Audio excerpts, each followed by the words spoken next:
Fausto Raciti guadagna la pole position e in netto ritardo gli altri due antagonisti. Definita la griglia di partenza per la corsa alla guida della segreteria regionale del Partito Democratico. La partita per stabilire chi salirà sul gradino più alto del podio si giocherà il prossimo 16 febbraio, quando saranno celebrate le primarie. Nel fine settimana è andata in scena la prima scrematura che ha eliminato due candidati, Antonio Ferrante che ha appena toccato quota 1% e il ravanosano Giuseppe Lauricella, deputato nazionale che si è attestato sul 3% e entrambi non hanno allora superato la soglia del 5% dei consensi, cosa che ha fatto al photo finish Antonella Monastra, sponsorizzata dall'Aria Civati.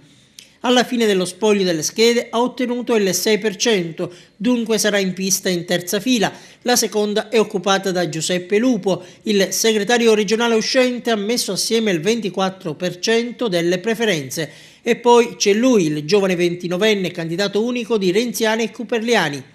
Fausto Raciti in fuga verso la vittoria, forte del 66% di voti incassati nelle prove di scrematura che hanno chiamato a raccolta ben 25.000 tesserati iscritti del partito.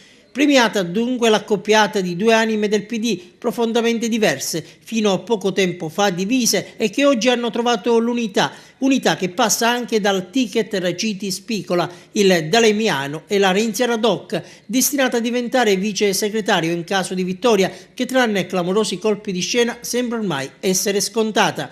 E intanto il grottese Enzo Napoli, diventato segretario provinciale del PD di Catania, ha avuto la meglio su Domenico Grasso.